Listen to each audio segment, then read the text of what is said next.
Good morning rito at good evening dyan. Ito, pag-usapan natin, mga didilis ng mga fake news. Okay, ito pag-usapan natin, sapagkat hanggang ngayon, walang confirmation galing kay, Barbie Duterte, kay Barbie mismo, no? Na siya nga ay nagpadala ng eroplano para sunduin itong mga repatriates na kababayan natin dito sa Middle East. Ang tanging nagpapakalat lang ng fake news nito ay walang iba kundi ang mga didilis. Aba, mga didilis. Anyari na sa inyo. Talaga bang siraulo na kayo? Unang-una, kailangan sabihin nyo muna kay Basti na i-confirm niya. Nasabihin niya na siya mismo ang nagpadala. Hindi yung nagko-content kayo ng gawa-gawa at gawa-gawang mga istorya na walang katotohanan. Sa bagay, dyan naman kayo sanay. Kaya lang, mga didilis, wala pa ang confirmation ngayon si Barbie ninyo. Anong masasabi nyo rito? Ang lakas lang ng tama nyo, di ba?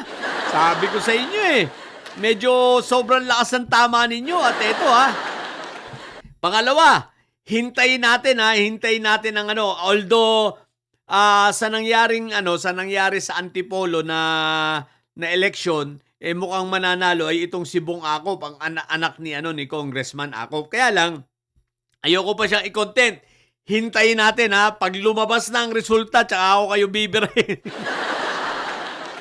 Yari kayo sa akin sa coffee fake news ninyo. Di ba inendorso ni Topak siya yun, tapos inendorso rin ni sino pa ba mga nag-endorso nun? Si Topak Show, si Balido yata. Tapos inendorso rin ni Inday Sayad yun. Pero tingnan natin kung anong magiging resulta. Pero balik tayo sa usapan. Wala pa ba kayong dyan? Wala pa ba kayong bagong gimmick? Gawa naman kayo ng bagong fake news, At kumpirmahin ninyo sa fake news ninyo, i-confirm ninyo, sabihin ninyo, eto, nagkonfirma na si Mayor Baste Duterte na siya ang nagpadala ng eroplano dito sa Bahrain. Sa Bahrain tuloy sa Dubai.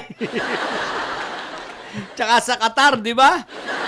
Para sunduin yung ating mga kababayan na na-repatriate. Ganun! Wala, wag nyo nang hintay pa i-confirm ni Barbie. Kayo na ang gumawa ng fake news. Total, sanay naman kayo dyan. Dyan na kayo nabubuhay. Wala. Ang ang lakas na lang ninyo sa fake news. Wala nang lakas sa katotohanan, Wala na.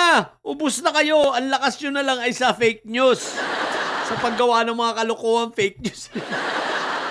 What the heck? So hanggang ngayon naghihintay kami kung ano magiging resulta ng inyong fake news at aminin nitong si Barbie na siya ang nagpadala ng eroplano ron. So dahil hindi naman naaamin yan, dahil fake news nga yan, ang gawin nyo na lang, gumawa na lang ulit kayo ng bagong fake news na kunwari, kinumpirma ni Barbie, hindi naman papalagyan Pag kayo ang gumawa, hindi papalagyan.